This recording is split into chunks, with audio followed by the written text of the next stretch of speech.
গণপিটুনির ৩-৬ ঘটনায় ১ মাসে ২-৮ মৃত্যু। রাজনৈতিক পট পরিবর্তনের পর সাম্প্রতিক সময়ে দেশের আইন শৃঙ্খলা পরিস্থিতির জন্য অন্যতম এক চ্যালেঞ্জ হয়ে দাঁড়িয়েছে গণপিটুনি। বেশিরভাগ ঘটনায় ভিকটিমরা প্রাণ হারানোয় বিষয়টি অস্বস্তিকর হয়ে দাঁড়িয়েছে বর্তমান সরকারের জন্য। অন্তর্বর্তী সরকারের দায়িত্ব গ্রহণের পর শুধু গত সেপ্টেম্বরেই দেশে গণপিটুনির ৩-৬ ঘটনায় প্রাণ হারিয়েছেন ২-৮ জন। আহত হয়েছেন আরও ১-৪ জন। শুধু তাই নয়, একই মাসে রাজনৈতিক সহিংসতার ঘটনায় সারা দেশে নিহত হয়েছেন অন্তত ১-৬ জন, আহত হয়েছেন অন্তত ৭-০-৬ জন। বৃহস্পতিবার ৩ সেপ্টেম্বর মাসের মানবাধিকার পর্যবেক্ষণ প্রতিবেদনে এসব তথ্য তুলে ধরেছে মানবাধিকার সংগঠন human rights support society HRSS। প্রতিবেদনে সংগঠনটির পক্ষ থেকে বলা হয়েছে, শেখ হাসিনার সরকারের পতনের পর অন্তর্বর্তীকালীন সরকারের অধীনে মানবাধিকার পরিস্থিতির কিছু বিষয়ে উন্নতি ঘটলেও সার্বিক মানবাধিকার পরিস্থিতির আশাব্যঞ্জক অগ্রগতি পরিলক্ষিত হয়নি, বরং কিছু ক্ষেত্রে অবনতি ঘটেছে।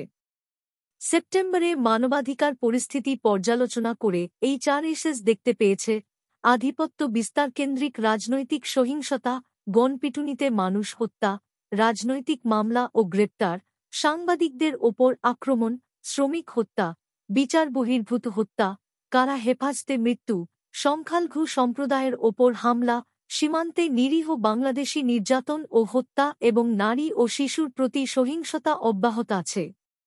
বাংলাদেশের বিভিন্ন গণমাধ্যমে প্রকাশিত সংবাদ এবং নিজেদের সংগৃহীত তথ্যের ভিত্তিতে তৈরি করা HRSS-এর এ প্রতিবেদনে বলা হয়, সেপ্টেম্বর মাসে কমপক্ষে ৩টি রাজনৈতিক সহিংসতার ঘটনায় অন্তত ১-৬ জন প্রাণ হারিয়েছেন এবং আহত হয়েছেন কমপক্ষে ৭-০-৬ জন। সহিংসতার ৩টি ঘটনার মধ্যে ৪-৫টি ঘটনা ঘটেছে বিএনপির অন্তঃকোন্দলের কারণে, ২-৩টি বিএনপি ও আওয়ামী লীগের মধ্যে, ৫টি আওয়ামী লীগের অন্তঃকোন্দলে ও ১-০টি ঘটনা ঘটেছে বিভিন্ন দলের মধ্যে।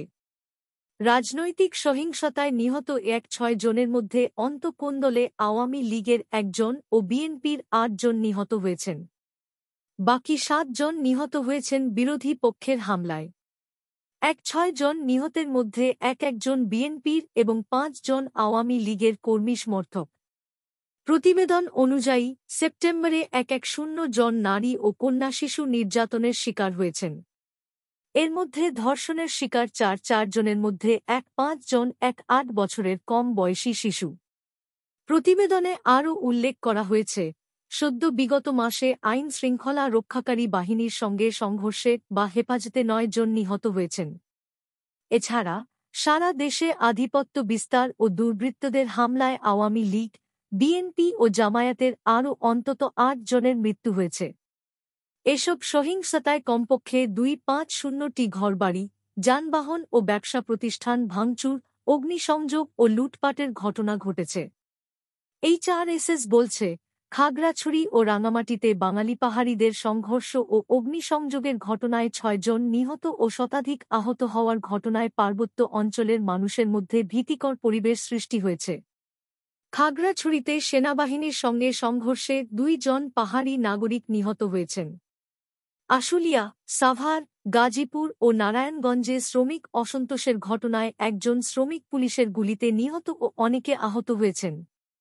এছাড়া অন্তত ৮টি ঘটনায় ৯-০ জন সাংবাদিক সেপ্টেম্বর মাসে নির্যাতন ও হয়রানির শিকার হয়েছেন এবং অন্তত ১ জন আহত, ২ জন লাঞ্ছিত, ৩ জন হুমকির শিকার ও ২ জন গ্রেপ্তার হয়েছেন।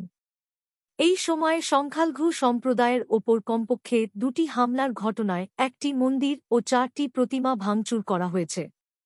এসব ছাড়াও দেশের বিভিন্ন জেলায় মাজারে হামলা, ভাঙচুর, লুটতরাজ ও অগ্নিসংযোগের ঘটনা ঘটেছে। এসব ঘটনায় কমপক্ষে ৯-০ জন আহত হয়েছেন। প্রতিবেদন অনুযায়ী সেপ্টেম্বর মাসে ৩-৪টি শ্রমিক নির্যাতনের ঘটনায় ১-৬ জন প্রাণ হারিয়েছেন এবং আহত হয়েছেন কমপক্ষে ১-৭-৬ জন।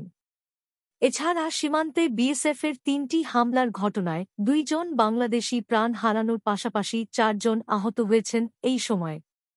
দ্রুত আইন শৃঙ্খলা পরিস্থিতি নিয়ন্ত্রণের মাধ্যমে জনগণের মৌলিক ও সাংবিধানিক অধিকার বাস্তবায়ন করতে না পারলে দেশের সার্বিক মানবাধিকার পরিস্থিতি আরও অবনতির দিকে যাবে বলে হুঁশিয়ার করা হয়েছে হিউম্যান রাইটস সাপোর্ট সোসাইটির এ প্রতিবেদনে। RTV SHM।